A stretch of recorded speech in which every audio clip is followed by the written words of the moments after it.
James Walker sat on the cold, unforgiving sidewalk, his back pressed against the rough brick wall of a building near a busy subway entrance in New York City.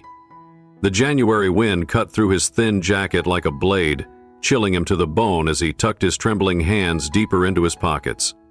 At 62 years old, he never imagined he would find himself here, hungry, homeless, and invisible to the rushing crowds that passed him by. Just 8 months ago, he had an apartment, a steady job as a night security guard, and enough to live with modest comfort. But a series of heart problems had stolen his ability to work, medical bills had drained his savings, and before he knew it, he had lost everything. Now all he had was a tattered backpack containing a few changes of clothes, his worn military ID, and a weathered photograph of his late wife Sarah and their son Michael, taken before the accident that had claimed them both a decade ago. The pain of that loss never fully faded, but lately it was overshadowed by the daily struggle to find food, stay warm, and preserve the last shreds of his dignity.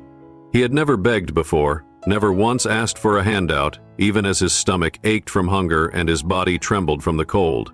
But as he sat there, watching people clutch their coffee cups and avoid his gaze, an unsettling realization crept in. His pride was no longer something he could afford.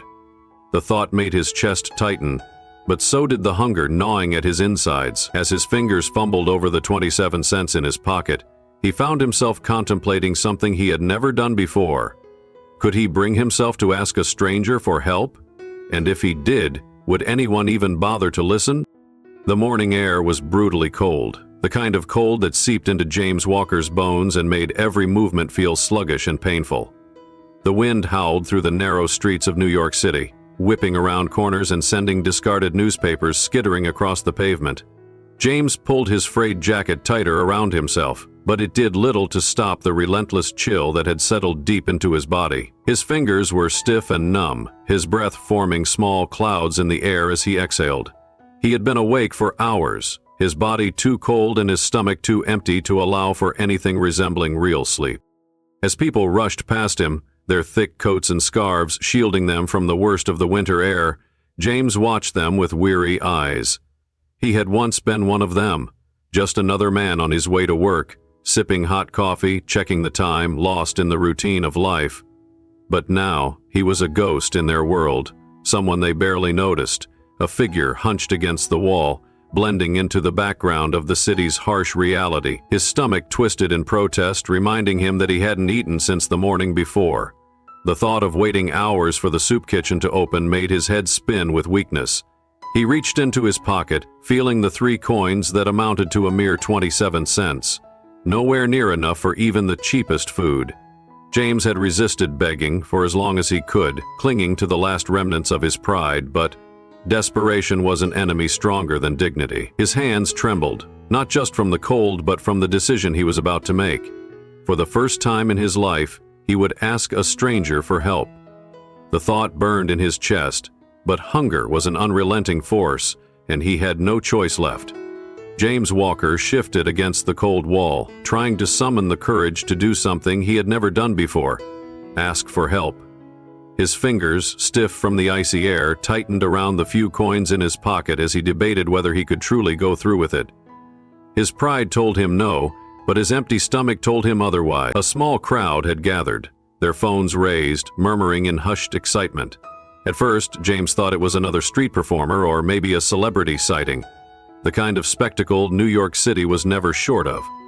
But then, his gaze locked onto the center of the commotion, where a team of security guards moved with disciplined precision, forming a protective formation around someone. Through the gaps in their movements, James caught a glimpse of a tall teenage boy with sharp features, his face eerily familiar from news articles and television. Recognition hit James like a jolt.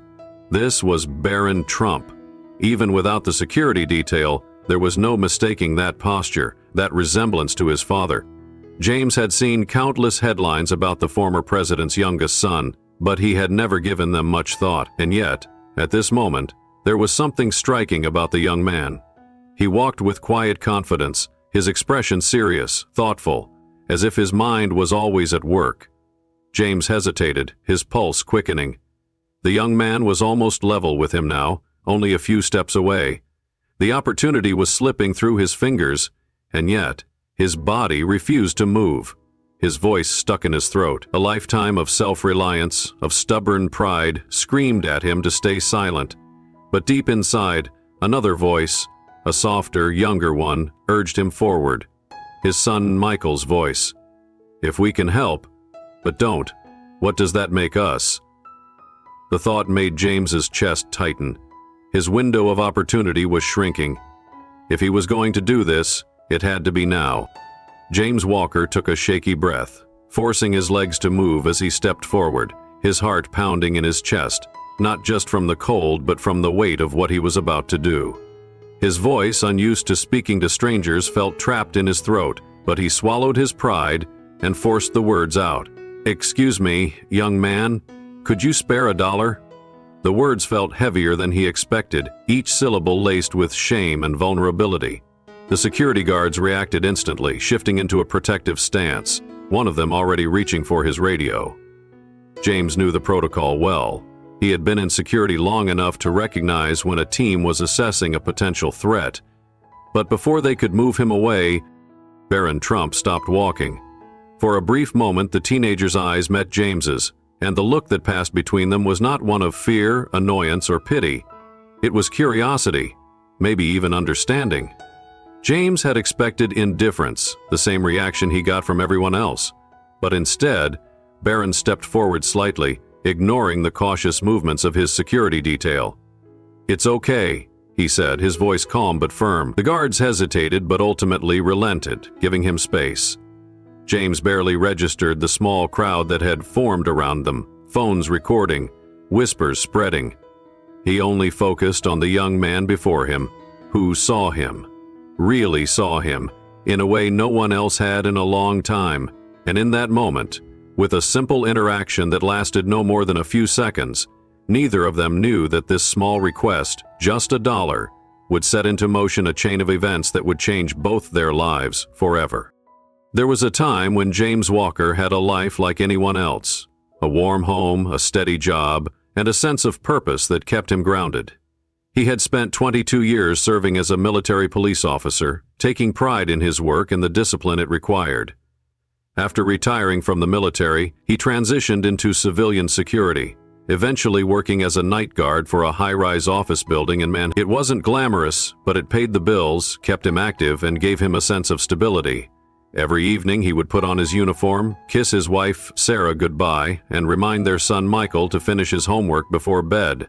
Those nights felt routine, ordinary, even mundane at times, but now, looking back, they were the kind of simple, beautiful moments he wished he had appreciated more. His life had been far from luxurious, but it was enough. He and Sarah had built a life together, filled with love and laughter, making the best of what they had. Their small apartment in Queens wasn't much, but it was home. On weekends, they would take Michael to the park, where James would watch him chase after kites or play catch, never realizing how fleeting those days would be. They made plans for the future, talked about taking a trip one day, maybe to the mountains or the beach, plans that never came to be. Life, as it turned out, had different plans. When Sarah and Michael were taken from him in a car accident 10 years ago, the world that James had carefully built collapsed in an instant. The grief was unbearable. But he pushed through, kept working, and told himself that as long as he kept moving forward, the pain wouldn't consume him. For a while it worked, until, little by little, life began slipping away from him, until all he had left was survival. James Walker never thought he would lose everything, but life had a way of unraveling faster than he ever imagined. For years he had held on to his job as a night security guard, keeping his routine, earning just enough to pay rent and afford the basics. It wasn't a grand life, but it was his, and it kept him going even after losing Sarah and Michael. Then the first signs of trouble appeared: dizzy spells, shortness of breath, and a persistent tightness in his chest that he tried to ignore. At first, he chalked it up to stress or fatigue, but when he nearly collapsed during a shift, he was rushed to the hospital, where the diagnosis came: a serious heart condition that required immediate treatment. The doctors warned him that he needed rest, medication, and possibly surgery down the line. The medical bills started piling up faster than he could handle, eating through what little savings he had managed to keep over the years. His employer, sympathetic at first, eventually let him go, citing concerns about liability and his inability to perform his duties. Without an income, the walls of his life began closing in. Rent fell behind, and despite his best efforts, eviction soon followed. He tried applying for jobs, but no one wanted to hire a man in his 60s with a heart condition. The Veterans Affairs Office helped with medical care, but housing assistants had months-long waiting lists. His pension barely covered his medication, leaving little for food, let alone a place to live. Slowly, painfully, he found himself on the streets, forced to navigate a world he had never imagined being part of. One moment, he had a key to his own home, and the next he was carrying his life in a single backpack, looking for a safe place to sleep. Every day on the streets was a battle, and James Walker had quickly learned that survival wasn't just about finding food or warmth. It was about enduring the crushing weight of being invisible. Hunger was a constant companion, gnawing at his stomach, making every step feel heavier, every decision harder. The soup kitchens were a temporary solution, but the lines were long, and there were days when the food ran out before he even got close. On the worst days, he forced himself to ration what little he had, sipping water to trick his stomach into thinking it was full, though the hunger never truly faded. The cold was another enemy, relentless and merciless. His thin jacket did little to shield him from the brutal wind that cut through the city streets. Nights were the hardest. He had learned to tuck himself into corners where he could be out of sight, out of trouble, but never really safe. The pavement drained the warmth from his body, leaving him aching, his joints stiff, his fingers numb. He wrapped his arms around himself, shivering through the night, praying for morning, when the sun would bring at least a little relief. But perhaps the worst part was the way people looked past him, how they hurried by without meeting his gaze, how they avoided him as if his misfortune might be contagious. He wasn't a person anymore. He was something to be ignored, a reminder of a reality they didn't want to acknowledge. He watched their polished shoes pass him by, their gloved hands clutching coffee cups, their heads down, eyes glued to their phones. He wanted to scream sometimes, to remind them that he was still here, still human, but what good would it do? The world had already decided he was invisible. James Walker had always thought of himself as strong, both in body and mind, but homelessness had a way of breaking even the toughest men. The physical toll was relentless, a slow erosion of everything that once made him feel human. His body ached constantly, his muscles stiff from sleeping on cold pavement, his joints screaming in protest every time he stood up. The cold had settled into his bones, making it impossible to ever feel truly warm. The lack of proper food had left him weak, his clothes hanging looser on his frame as the days stretched into weeks and the weeks into months. His immune system, once strong, was now failing him. Every cough lingered longer, every cut took too long to heal. He had learned to live with hunger, with exhaustion, with the weight of his own body betraying him, but nothing prepared him for the emotional toll that came with being discarded by the world. Loneliness wrapped around him like an unshakable shadow, heavier than the weight of his empty stomach. There were days when he barely spoke a word, when the only sounds that met his ears were the footsteps of people rushing past, too busy, too indifferent to acknowledge him. The isolation was suffocating, his own voice becoming foreign from disuse. He had spent a lifetime being needed, having a purpose, and now he was nothing more than a burden in the eyes of the world. He tried to hold on to who he once was, a soldier, a husband, a father, but every passing day chipped away at the man he used to be. The hardest part wasn't the hunger or the cold. It was the fear that he was disappearing, not just from society, but from himself. There was a time when James Walker's life was filled with warmth, laughter, and love, a time before everything fell apart. He could still remember coming home from work to the smell of Sarah's cooking, the soft hum of music playing from the old radio in their kitchen, and the sound of his son Michael tapping a pencil against the table as he worked on his homework. Their small apartment in Queens wasn't much, but it was theirs, a place where love was the foundation of everything. On weekends, they would go to the park, Michael always insisting on bringing his baseball glove, even if they only had time for a few throws. James could still see his son's excited face whenever he caught the ball, still hear Sarah's laughter as she sat on a bench, watching them with that familiar look of contentment. She was the heart of their home, the one who made everything feel safe and right. They had dreams, simple ones. Maybe a road trip one summer, maybe finally saving up enough to buy a little house outside the city. It wasn't much, but it was enough. Even on the tough days when bills piled up and work was exhausting, James never doubted that he had something worth coming home to. Sarah would greet him at the door, pressing a kiss to his cheek, and Michael would grin up at him, asking if they could watch a movie together before bed. Those were the moments that mattered, the small, ordinary pieces of life that he had once taken for granted. Now, as he sat on the cold streets of New York, alone and forgotten, he clung to those memories like a lifeline, the echoes of a past life that felt so close, yet so painfully out of reach. It happened on a rainy November evening, the kind of night where the roads glistened under the streetlights and the city felt restless.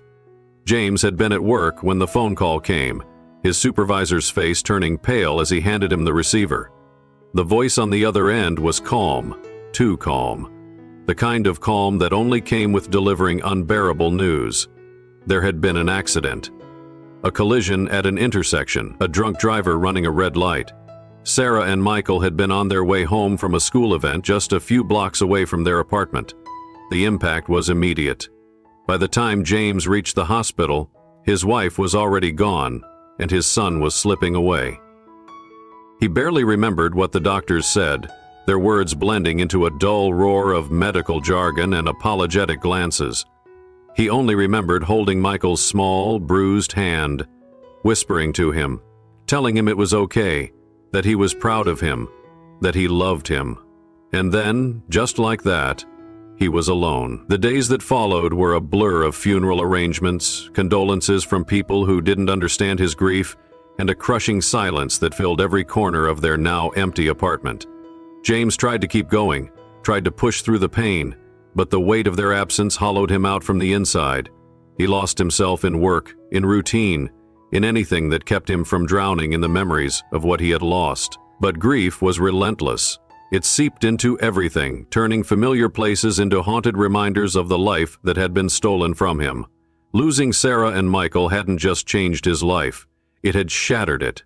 And no matter how much time passed, the pieces never fit back together the same way again.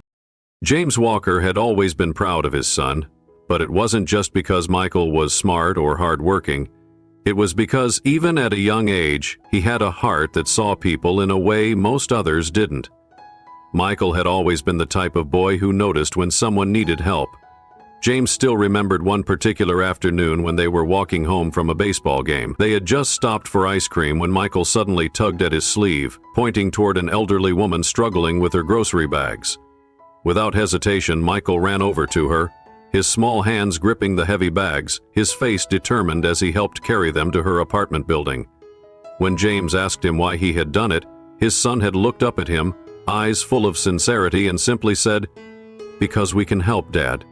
And if we can help but don't, what does that make us?"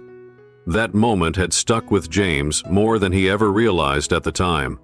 Michael had always been like that, always willing to give, whether it was his time, his last dollar, or even just a kind word. He treated people with a quiet dignity, never seeing them as less than, no matter their circumstances. After Michael was gone, James carried that lesson with him, though life had tested it in ways he never expected.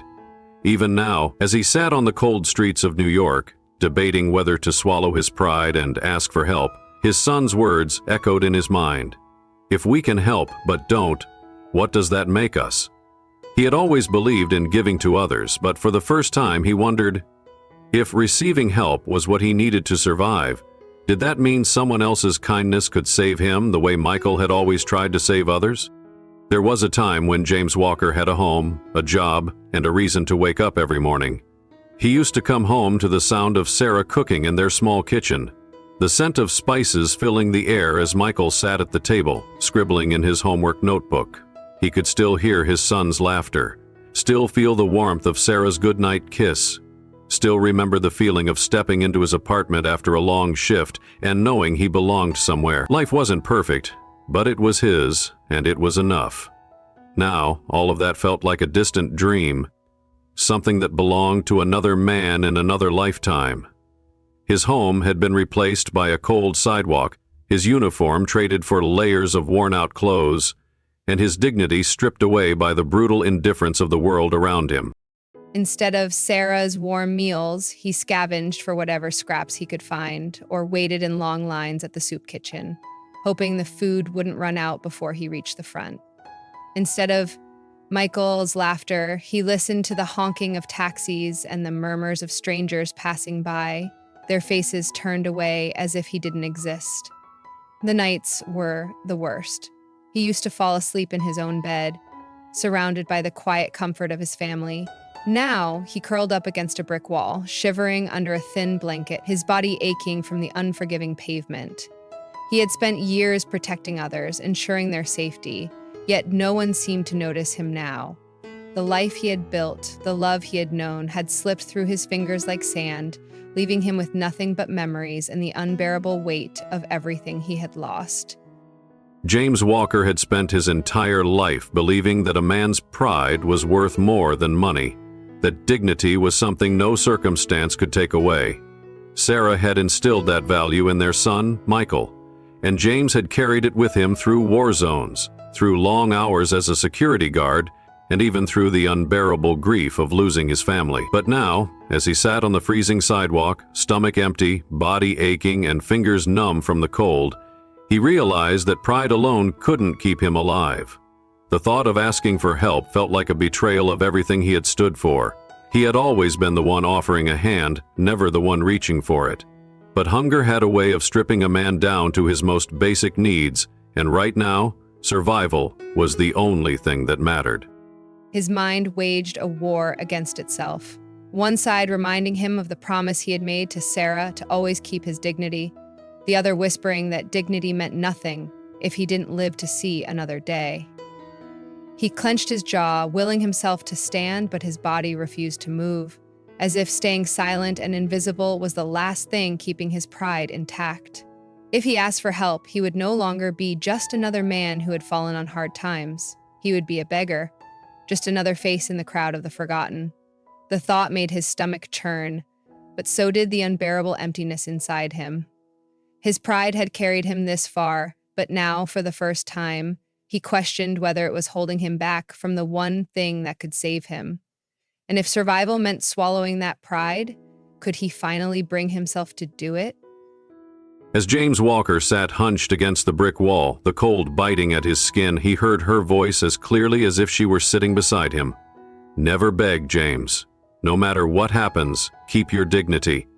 Sarah's words echoed in his mind, soft but firm, just as they had been all those years ago, when life was still whole, when he still had her and Michael. She had always believed that no matter how hard things got, a person's pride was the one thing no circumstance could strip away. Even in their toughest times, when money was tight and the bills stacked up, Sarah had never once let despair take her spirit. She would hold Michael's hand, smile through exhaustion, and tell them both that as long as they had each other, they had enough. But now, James had nothing. Not his family, not his job, not even a place to call home. The only thing he had left was the dignity she had always told him to hold on to, and even that was slipping through his fingers like sand. He wanted to honor her words, to prove that he was still the man she had married, still strong, still proud. But pride didn't fill an empty stomach, and dignity didn't keep the cold from seeping into his bones. He closed his eyes, gripping the fabric of his worn-out jacket, as if holding on to the last remnants of himself. Would she understand if he broke his promise? If he let go of his pride for just a moment, just long enough to ask for help? Or would she look at him with disappointment, the way he now looked at himself? His throat tightened as the war waged on inside him. But Sarah's voice was still there, urging him to stand tall, even when standing felt impossible. James Walker squeezed his eyes shut, trying to block out the voices in his head. The one that sounded like Sarah, reminding him to hold on to his dignity, and the other, softer voice, the one he hadn't heard in years, Michael. His son's words came back to him as clearly as if he were standing right there beside him. Because we can help, Dad, and if we can help but don't, what does that make us? James could still see the look on Michael's face the day he had given his last $10 to a homeless woman outside the grocery store. He had been just 14, barely old enough to understand the weight of the world, yet somehow he had already known what it meant to be kind, to see people not as problems, but as human beings.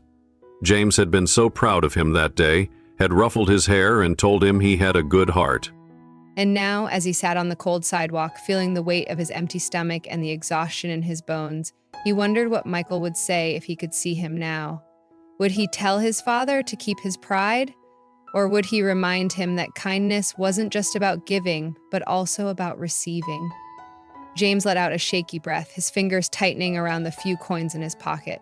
The battle inside him wasn't just about pride anymore. It was about survival. If his son had been willing to give without hesitation, then maybe, just maybe, James could find the strength to ask. His throat felt tight, his heart pounded, but the decision had already been made. He would ask for help, not because he wanted to, but because he had to. And for the first time in months, he allowed himself to hope that maybe, just maybe, someone would listen. James Walker's legs felt heavy, stiff from the cold and from months of sitting still, of blending into the background of a city that no longer saw him. But now, as the security detail passed by and Barron Trump walked within reach, something inside him shifted. His heart pounded against his ribs, his breath coming in short, uneven bursts as he fought against the weight of his own fear. This was it. This was the moment. His fingers trembled as he pressed his hand against the brick wall for support, pushing himself up, his joints protesting the sudden movement. The security guard closest to him tensed, already assessing him as a potential threat. James knew the drill.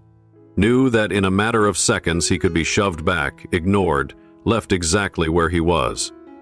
But this time, he had to try. He had spent months convincing himself that he didn't need help, that he could endure anything so long as he still had his dignity. But Michael's words echoed in his mind, louder than Sarah's now, urging him forward. If we can help, but don't, what does that make us? He had always believed in helping others, but for the first time in his life, he had to believe that someone might help him. One step. The wind howled through the streets, biting at his skin, but he ignored it. Another step. The security guard moved, his eyes narrowing, ready to block his path. Do it now. Speak. James forced himself to swallow his fear, to push past the shame burning in his chest. His throat felt raw, but he managed to find his voice. Excuse me, young man, could you spare $1? The words were barely louder than a whisper, but they carried the weight of everything he had left. And for the first time in months, someone finally heard him. Barron Trump had walked past countless people in the city, moving through the world with the quiet awareness that came from growing up in the public eye. He had learned early on how to tune out the flashing cameras, the curious stares, and the sea of strangers who either wanted something from him or dismissed him entirely. But when he heard the raspy, hesitant voice of the man by the wall, something in it made him pause. The words were simple. Excuse me, young man, could you spare $1? But the weight behind them was impossible to ignore. Barron turned, his sharp blue eyes locking onto the older man standing there, his face etched with exhaustion, his posture stiff from the cold. Unlike others who sat hunched on sidewalks, avoiding eye contact, this man had stood. He had forced himself upright despite the struggle it clearly took, despite the way his knees trembled beneath him. He wasn't just asking for money, he was forcing himself to do something that, for whatever reason, had taken every ounce of courage he had left. And Barron saw that. He saw the way the man's fingers twitched at his sides, as if resisting the urge to retreat. He saw the military ID clipped to his fraying jacket, the worn-out backpack at his feet, the way he stood not with the posture of a beggar, but with the quiet discipline of someone who had once been something more. In that instant, Barron understood that this wasn't just another person on the streets looking for spare change. This was someone who had been holding on to his pride for as long as he could, until now. And instead of looking away, instead of pretending not to see him like everyone else did, Barron did something different. He truly saw him, and that changed everything. The moment James Walker spoke, the security team reacted instantly. Years of training kicked in, their movements precise, their instincts sharpened to assess potential threats before they could escalate. The guard closest to James shifted his stance, subtly placing himself between the older man and Barron Trump, his eyes scanning James's posture, his hands, his expression. Another guard's fingers hovered near his radio, likely ready to call for backup if needed. To them, James wasn't just a man asking for help. He was an unknown variable, and unknown variables were risks. James saw it all in real time, recognized the micro-movements from his own years in security. He knew what they saw. A disheveled man standing on unsteady legs, stepping forward toward their charge. He wasn't aggressive, he wasn't dangerous, but in their world, anyone who got too close was a problem to be neutralized.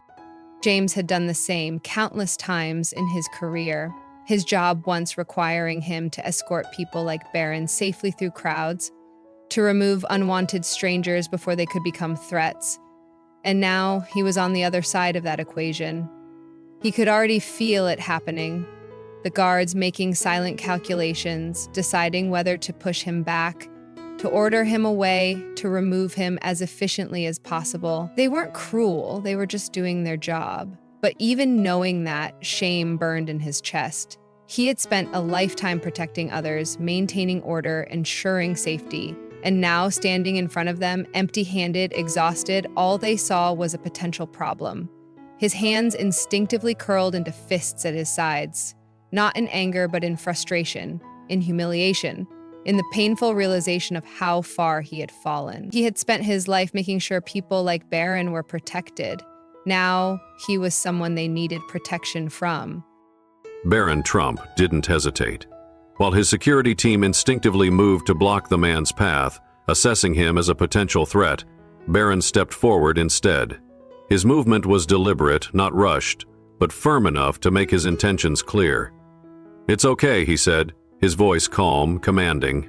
The security detail hesitated, exchanging silent glances before slightly loosening their formation, though they remained alert. It wasn't often that Barron overruled their instincts, but something about this moment, about this man, made him unwilling to simply walk away. James Walker saw the shift immediately. The guards still tense, still on high alert, but no longer treating him as someone to be removed. It was a small victory, but one that mattered.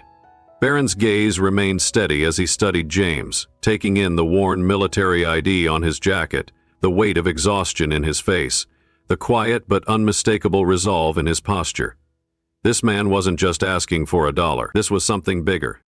Barron had grown up in a world where people either wanted something from him or avoided him altogether.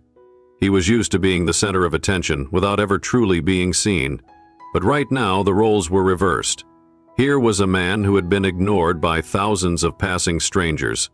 Someone who had once stood tall but had been beaten down by life. And unlike everyone else on this street, Barron saw him. The easy thing to do would have been to keep walking, to pretend he hadn't heard, to let his security team handle it like they always did. But Barron had been raised to make his own choices, to think beyond appearances, beyond expectation. So instead of ignoring James like the rest of the world, Barron did something different. He listened. And in that small act, everything changed. To the world, Barron Trump was often just a name in the headlines, a figure glimpsed in carefully curated images, a young man born into wealth and privilege. The media painted him in broad strokes, sometimes as the quiet, mysterious son of a former president, other times as just another product of a powerful family. Few people truly knew him, and even fewer had ever taken the time to consider what lay beneath the surface. But in this moment, standing face to face with a homeless veteran who had swallowed his pride to ask for help, Barron revealed something no headline had ever captured: his ability to see people, really see them. He had grown up surrounded by security, by layers of protection that kept the world at arm's length, by an unspoken expectation to remain distant, detached. And yet, instead of walking past James like so many others had, instead of allowing his guards to handle the situation, Barron chose something different. He chose to stop. He chose to listen. He chose to acknowledge a man who had been rendered invisible by society. That choice, more than his last name, more than his wealth, spoke to his character. He didn't react with pity, nor did he offer a dismissive nod before moving on. His expression was thoughtful, his posture open, not guarded, not uncomfortable, but engaged. He didn't see James as an inconvenience or a problem to be solved. He saw him as a man, as someone who had lived a life, who had once stood strong but had been knocked down by circumstances beyond his control. Barron's decision to stand there, to give this moment his full attention, was not about public image or obligation. It was about who he was at his core. A young man who understood that kindness, respect, and human connection mattered more than wealth, power, or reputation. And in that moment, the world saw Barron not as a headline, but as a person. For months, James Walker had lived in a world where people looked right through him. They walked past him without a second glance, avoided his gaze, and hurried along as if his presence on the sidewalk was an inconvenience they wished to ignore. He had learned to expect indifference, to brace himself against the cold reality that in a city full of people, he was utterly invisible. But now, standing in front of Barron Trump, watching the young man meet his eyes without hesitation, James felt something he hadn't in a long time: acknowledgement. It was a strange, almost unsettling feeling to be seen after so long in the shadows. He had spoken barely above a whisper, expecting what he always did: a tightening of security, a dismissive shake of the head, or at best, a quick dollar tossed in his direction to make him go away faster. But none of that happened. Instead, Barron had stopped. He had listened. He had noticed. And for James, that meant more than any amount of money ever could. His entire existence had been reduced to survival, to making himself small and unseen, because that was easier than facing the disappointment in people's eyes when they saw what he had become. But this young man wasn't looking at him with pity or discomfort. He wasn't shifting awkwardly, eager to escape. He was just there, present, in the moment, treating James as if he were still a man worth acknowledging, worth speaking to. For the first time in what felt like forever, James realized that maybe not everyone ignored people like him. Maybe there were still those who were willing to stop, to see, to care. And in that moment, the smallest ember of hope flickered inside him, warming something in his chest that had been cold for far too long.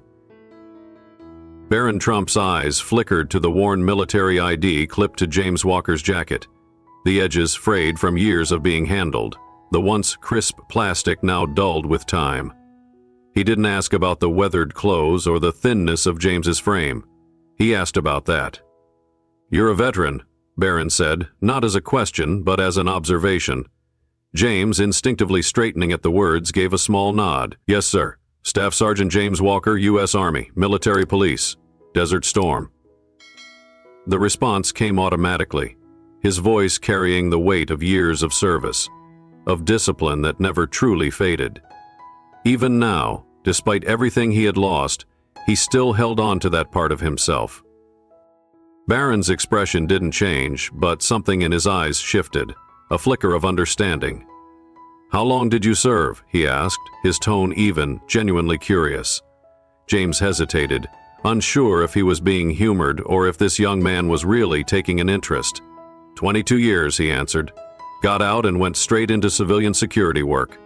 Figured it was a natural transition, kept me busy." He didn't add that it had also kept his mind occupied, giving him a purpose after losing his family, something to focus on other than grief. Barron nodded, absorbing the information, his sharp gaze scanning James not in judgment but in assessment. "Military police," he mused, as if filing the information away. "So you spent your life protecting people." James swallowed hard at the truth of those words. Once that had been his entire purpose: to protect, to serve, to ensure the safety of others. Now, he was the one who needed protecting, and for the first time, standing before someone who truly saw him, he didn't feel ashamed of that. James Walker wasn't sure how it happened, but suddenly, he wasn't just another homeless man asking for $1. He was standing in front of a young man who actually wanted to talk, not out of pity, not for show, but out of genuine interest. "It must have been tough," Barron said, his voice steady but thoughtful, "to go from serving to working security to—" He didn't finish the sentence, and he didn't have to. James let out a quiet breath, nodding. "Yeah, tough is one way to put it. His fingers brushed against the frayed hem of his jacket, a reminder of how far he had fallen. You do what you can. You try to hold on to your dignity. But life has a way of testing you, seeing how much you can take before you break. Barron studied him for a moment before asking, "And have you?" There was no condescension in his voice, no expectation of a simple answer, just curiosity, maybe even respect. James's throat tightened. He had spent months convincing himself that he hadn't broken, that he was still the man he used to be, but the truth was he wasn't sure anymore. "I don't know," he admitted. "I'd like to think I've just been—" Barron nodded slightly, as if he understood something most people his age wouldn't. Resilience. The word hung between them, heavy with meaning. It's not about never falling, it's about getting back up. James let out a quiet chuckle, shaking his head. That's what they tell you in the army, but sometimes getting back up feels impossible. Barron's expression didn't waver. Only if no one's there to help you stand. The words hit James harder than he expected. He had spent so long trying to survive on his own, believing that asking for help meant losing what little dignity he had left. But standing here, in front of someone who saw him, he realized maybe resilience wasn't about standing alone. Maybe it was about knowing when to let someone help. James Walker had spent so long telling himself that he could survive on his own that the thought of accepting help now felt foreign, almost impossible. Even as Barron Trump stood in front of him, offering something more than just a passing glance, James felt the instinct to pull away, to reject whatever kindness was coming before it could be taken back. "I appreciate the conversation, son," James said, shifting his weight slightly, already preparing to retreat. "But I wasn't looking for anything more than $1. It was a lie, and he knew it. He had spent months needing more than that, needing warmth, needing food, needing someone to acknowledge he still existed. But saying the words out loud made them feel too real, too raw. Barron, however, didn't look convinced. He didn't step back. Instead, he studied James the same way he had before, not as a problem to be solved, but as a person worth understanding. "That's not true," Barron said simply. "You wouldn't have asked at all if you didn't need more than that." His voice wasn't accusing, wasn't pitying, just matter of fact, like he had already decided that this wasn't something James could walk away from. James exhaled sharply, the weight of the moment pressing down on him. "It's not that easy, kid." His voice was rough, worn from more than just the cold. "People like me, we don't get second chances. We don't get handouts that last." Barron's gaze didn't waver. "I'm not offering a handout. I'm offering a way forward." His tone was steady, unwavering, the kind that didn't leave room for argument. "And whether you believe it or not, you deserve it." James felt something crack deep inside him, something he had kept buried for months. Maybe, just maybe, this was the moment when he stopped pushing help away and finally reached back. Barron Trump had spent his entire life under the weight of expectations. Growing up in a world where people judged him before he ever had a chance to speak, he knew what it was like to be seen as a name before a person, to have strangers assume they knew everything about him because of where he came from. But standing in front of James Walker, hearing the quiet struggle in the older man's voice, he realized that in some ways, they weren't so different. James had spent his life serving others, protecting people, building a future that had been taken away from him. Now the world had left him behind, pretending he didn't exist. Barron, in his own way, understood that feeling, the frustration of being defined by something beyond his control. "People think they know who you are," Barron said, his voice thoughtful, his sharp eyes fixed on James. "They assume things without ever really looking at you." James blinked at him, caught off guard by the weight in the young man's words. "Yeah," he murmured, "they do." Barron exhaled, slipping his hands into his pockets. "My parents always told me that just because you're given a lot doesn't mean you deserve it. What matters is what you do with it." The face had hit mine grimly. And just as a matter of what do with it, what does it do? He glanced back at James. "And what you do when someone else has nothing." James swallowed, his throat tightening. He hadn't expected wisdom from a kid. hadn't expected this conversation to feel like something real instead of just polite charity. Barron wasn't offering help because he felt sorry for him. He was offering it because he believed in it, because he believed in doing what was right. And for the first time in a long time, James found himself wondering if maybe, just maybe, he could believe in that too. The moment had started as something quiet, something personal. Just a conversation between a homeless veteran and a young man who had chosen to stop and listen. But now, as the minutes stretched on, the energy around them shifted. People walking by began to slow, their eyes darting toward Barron Trump, recognizing him instantly. A few hesitated, then pulled out their phones. Someone whispered his name. The buzz of curiosity spread like wildfire. In a city where moments disappeared as quickly as they arrived, this one was different. James Walker wasn't used to being noticed. For months he had existed in the background, passed by without acknowledgement, a ghost in a city that had forgotten him. But now eyes were on him. Too many, all at once. He felt the weight of their stares, the uncomfortable reality that his most vulnerable moment was now a spectacle. People weren't just watching, they were recording. He could already imagine the headlines. Barron Trump stops for homeless man? Heartwarming or PR stunt? The thought made his stomach turn. But Barron didn't seem fazed.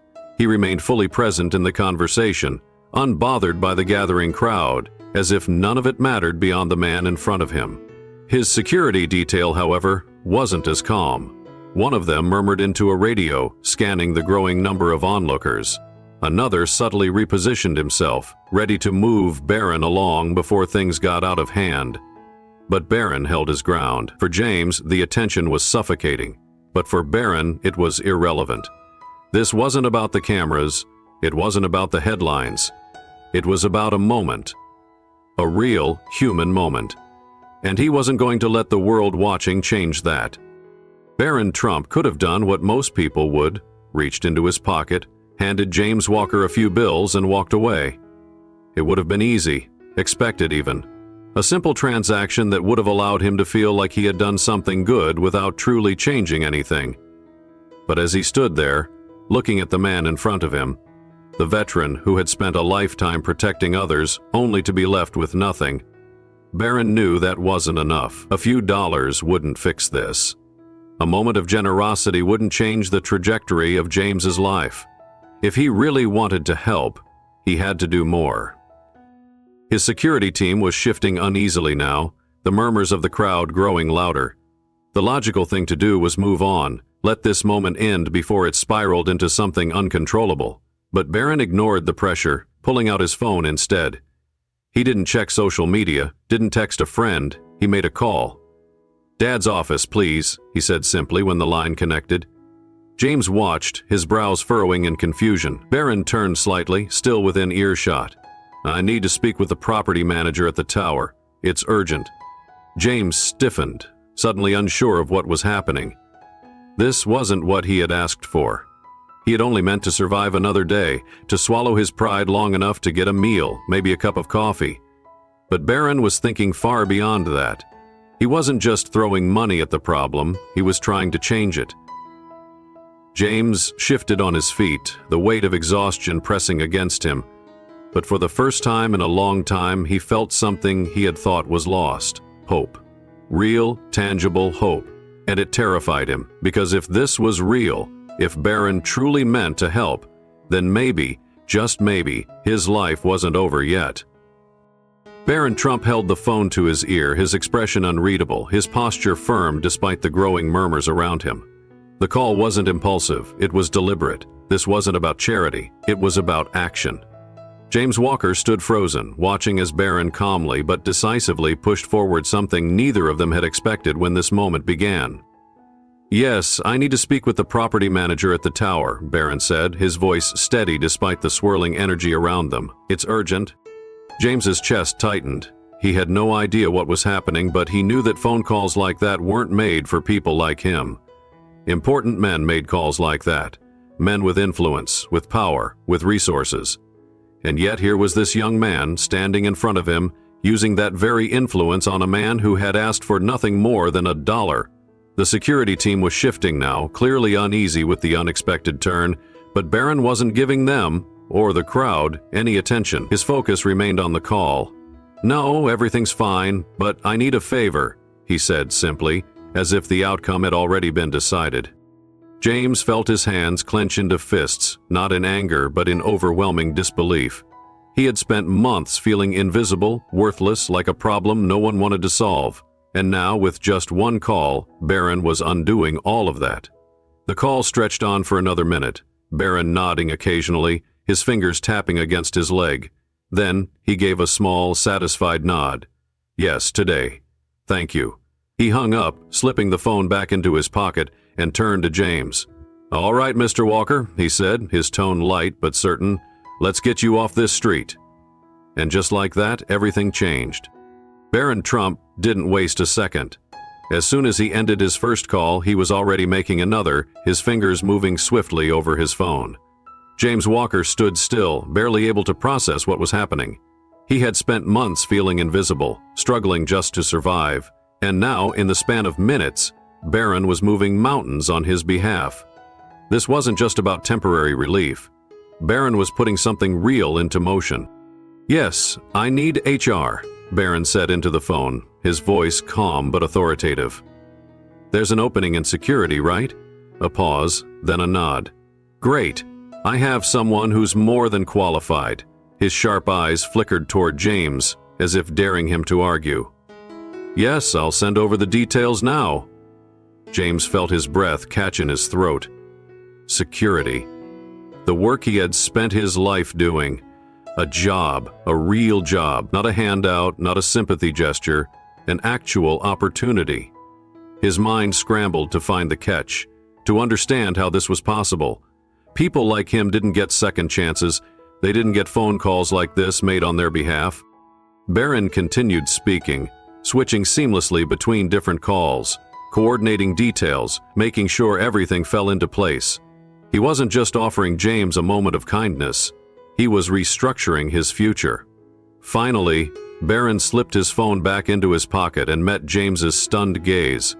"There's a room waiting for you at our hotel, and HR is expecting you for an interview tomorrow." His voice was steady, leaving no room for doubt. "This isn't charity. This is a chance. And I don't think you're the kind of man to waste it." James swallowed hard, his chest tight. He had never expected help, never expected anyone to fight for him. But here was this young man doing exactly that. And for the first time in a long time, James Walker believed he still had something left to fight for. Barron Trump had never been one for empty gestures. He had seen it before. The way people threw money at problems to make themselves feel better, offering temporary fixes that did nothing to solve the real issue. But standing in front of James Walker, he knew this had to be different. "A few dollars won't change anything," Barron said, his voice calm but firm. "You don't need a meal for today. You need a way to take back your life." His security team exchanged uneasy glances, unused to him taking such a personal stance, but Barron ignored them. This wasn't about optics. This was about doing what was right. James swallowed, his throat dry. I don't know if I can," he admitted, his voice barely above a whisper. "I've been out here too long. I don't know if I know how to start over." Barron tilted his head slightly, considering his words. "You didn't survive this long by giving up," he said simply, "and I don't believe you're going to start now." There was no pity in his tone, no condescension, just quiet certainty. James let out a shaky breath. How long had it been since someone believed in him? Not just in the idea of helping him, but in him. In his ability to rebuild, to stand on his own again. Barron took a step closer, lowering his voice. "If we're going to do this, we do it right.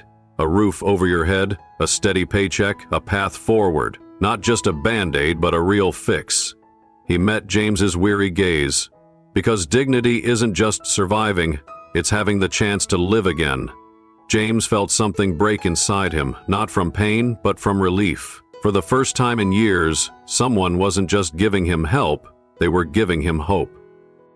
The crowd that had initially gathered out of curiosity was now watching in silent awe. At first, people had simply pulled out their phones, expecting a fleeting moment, a quick donation, a handshake, maybe a photo opportunity. But what they had stumbled upon was something real. This wasn't a casual act of charity, nor was it a carefully staged display for the cameras. This was a young man standing firm in his belief that help should be more than temporary relief. It should be life-changing. People murmured among themselves, their tones shifting from idle gossip to genuine admiration. Some had started recording when Barron Trump first stopped, thinking it was just another moment of the wealthy acknowledging the less fortunate before moving on. But they had stayed, transfixed, as they realized what was actually happening. This wasn't just Barron giving money. This was him making calls, coordinating opportunities, ensuring that the man in front of him wouldn't just walk away with a few dollars, but with a future. A woman near the front wiped at her eyes, whispering, "He didn't have to do any of this." Others nodded in agreement. Barron had the option to walk away at any time, to let his security handle the situation, to leave James Walker in the same state he had been in before they crossed paths. But he didn't. He stayed. He listened. He took action. James, still overwhelmed, hadn't even noticed the weight of the attention around them. But the people watching would leave that street carrying something unexpected. Not just a story to tell, but a reminder that true kindness isn't just about noticing someone's struggle. It's about choosing to do something meaningful to change it. James Walker had expected nothing more than a brief moment of kindness. A few coins, a polite nod, maybe a warm meal if he was lucky. But as he stood there, listening to Barron Trump finalize plans that could change his entire future, the reality of the moment began to sink in. This wasn't just generosity. This was a lifeline. His heart pounded, not from exhaustion or the cold, but from something deeper. Fear, disbelief, and a cautious flicker of hope he hadn't dared feel in a long time.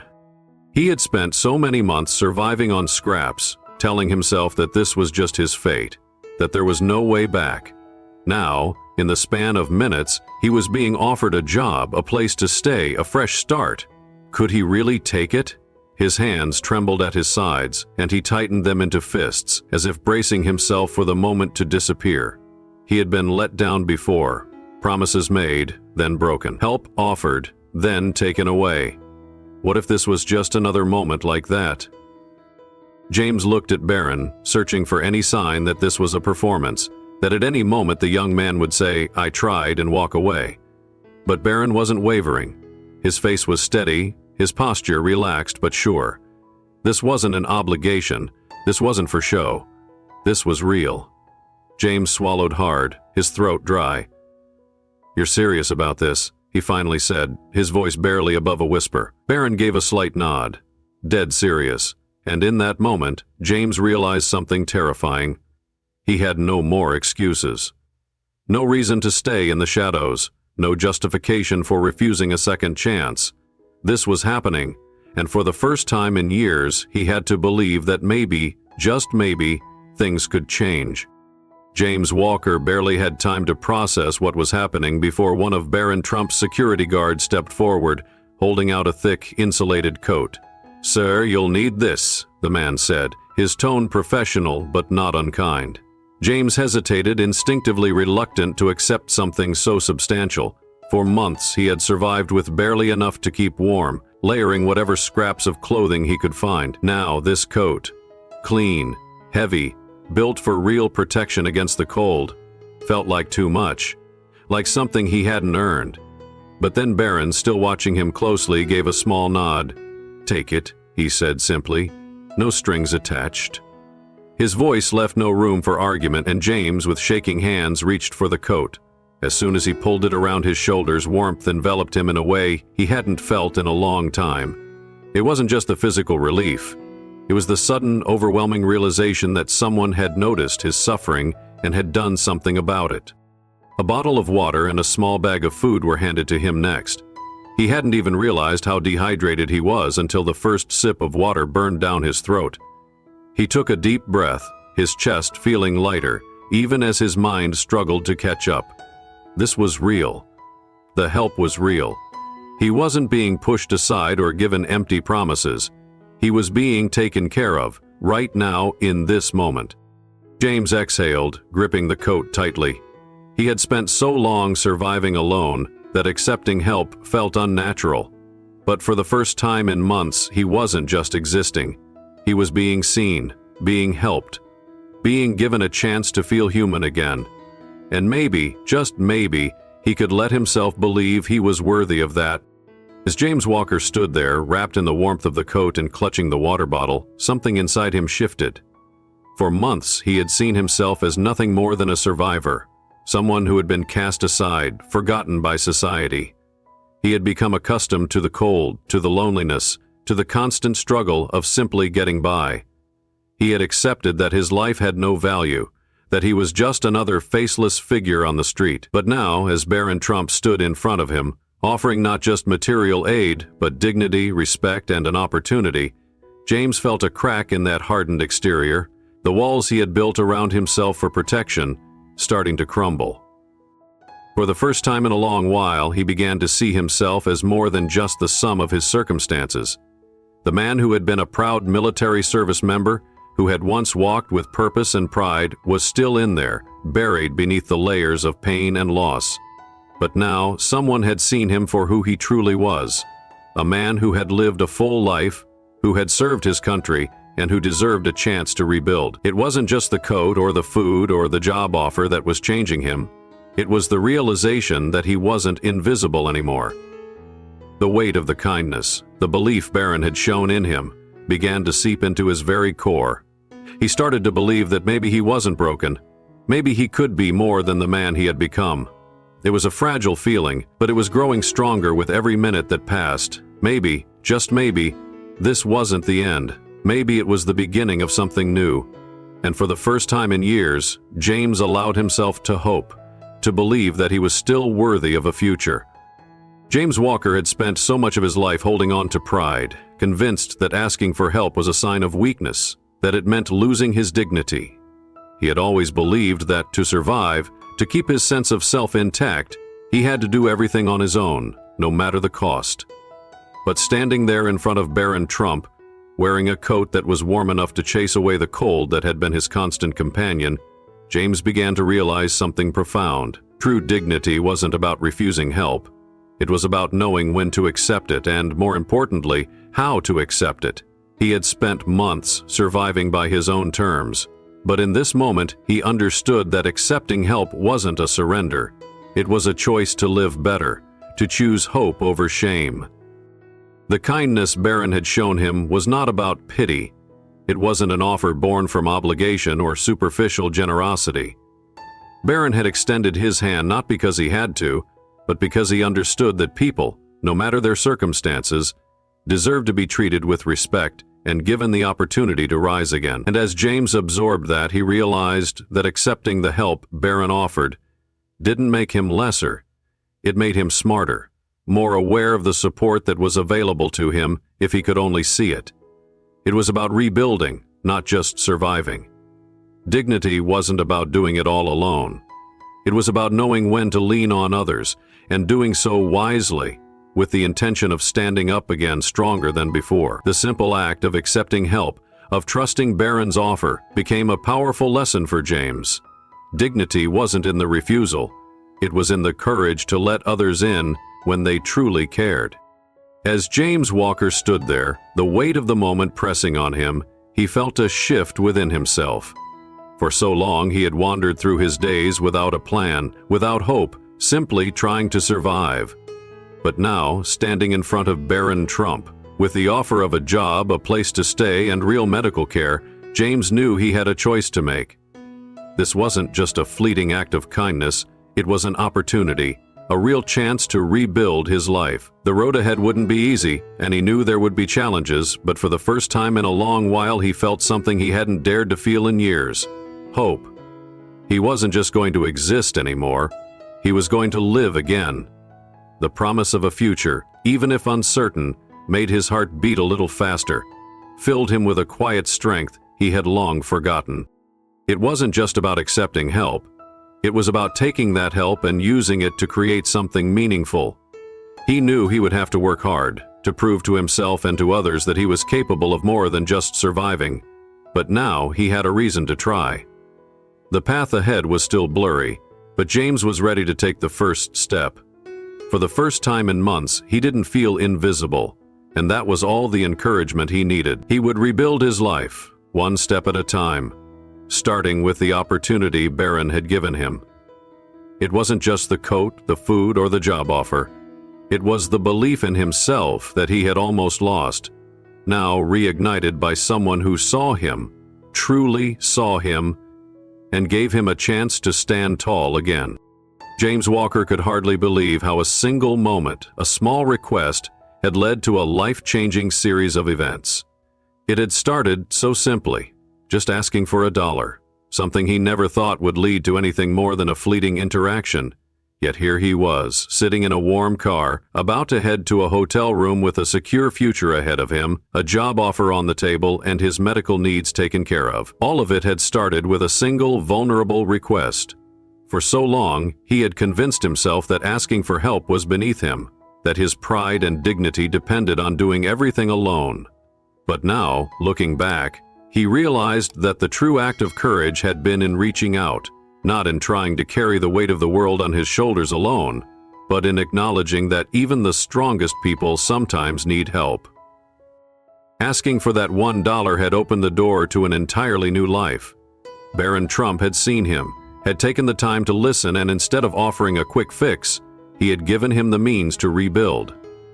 James couldn't help but think of his son Michael, who had once given away his last few dollars to someone in need, believing it was the right thing to do. Michael had taught him that true strength wasn't in holding on tightly to everything, but in knowing when to let go and accept help. And now James had come full circle, understanding that his son's lesson wasn't just about charity. It was about connection, compassion, and the willingness to trust others when they offer a chance to start over. As James Walker sat in the warm car, the weight of the past few hours began to settle on him. He couldn't help but reflect on how his life had unfolded. For so long he had believed that his fate was sealed, that the choices he had made, the accidents, the struggles, had led him to a life of hardship and survival. But now, he realized that fate wasn't something set in stone. It was shaped by the decisions he made and the unexpected moments that could change everything. For a moment, that one small request for $1 had set everything in motion. He thought about the countless times he had passed up opportunities for help, telling himself that asking was a sign of weakness. Yet this one time, he had dared to step forward, and the universe had responded in ways he never imagined. Barron Trump, a young man he had once seen only in headlines, had seen him not as a homeless man, but as a person, someone worthy of dignity and a chance at redemption. It was kindness, unexpected and unearned, that had led to this change. James couldn't shake the feeling that fate had intervened, but in a way he never could have predicted. It wasn't just about luck or chance. It was about the people you encounter along the way. This act of kindness wasn't just a random stroke of fate. It was proof that sometimes, just when you think life has abandoned you, the right person comes along at the right time. And for the first time in years, James felt grateful, not for the help itself, but for the reminder that kindness, even from the most unexpected places, could still change a life. As James Walker's encounter with Barron Trump made its way into the media, the story quickly gained traction, drawing the attention of people across the country. Headlines erupted with phrases like, "Barron Trump helps homeless veteran," and social media buzzed with speculation and admiration. People were captivated by the unexpected kindness of a young man from such a well-known family, seeing Barron in a new light, beyond the headlines and the privilege associated with his name. The media, often quick to focus on the negative, seemed to embrace this rare moment of genuine compassion, sharing it across platforms in a whirlwind of viral stories and discussions. Public opinion was divided. Some questioned the motives behind the interaction, wondering if it was a carefully orchestrated public relations stunt. But many others saw it for what it was, a young man making a real difference in someone's life, unprompted and with no expectation of recognition. For the first time, the narrative surrounding Barron Trump was shaped not by controversy, but by his willingness to engage in something meaningful. The public response was overwhelmingly positive, with many praising Barron's decision to act beyond a simple donation, choosing to offer James not just a handout, but a chance at a new life. People shared their thoughts, reflecting on how the smallest acts of kindness could have profound impacts on individuals and communities. The story of James and Barron became a symbol of hope, reminding everyone that even in a world that often seems cold and indifferent, there are still moments when one person's kindness can ripple through and inspire others to act with empathy and compassion. The media's coverage had transformed an ordinary encounter into a powerful reminder that we are all connected by our shared humanity. James Walker's simple request for $1 proved to be more transformative than he could have ever imagined. At first, he had only hoped for a small act of kindness, $1 to buy a cup of coffee, a moment of relief from the cold. But what unfolded was a series of events that reshaped his life. The smallest request, born out of desperation, had sparked something much larger, a chance to rebuild, to regain his dignity, and to reclaim his future. Barron Trump, seeing beyond the surface, didn't just offer money, he saw a man in need of far more than a handout. By taking action, making calls, and offering real opportunities, Barron changed the course of James's life, showing him that sometimes even the smallest acts of vulnerability can lead to the biggest transformations. This encounter was a reminder that change often starts with a simple step, a moment of courage to ask for help, and the willingness of others to listen and respond. James had spent months feeling invisible, yet in that moment, he was seen, not as a problem or a stereotype, but as a person worthy of respect and help. The lesson was clear. Even the smallest request can open the door to something much bigger, something life-changing.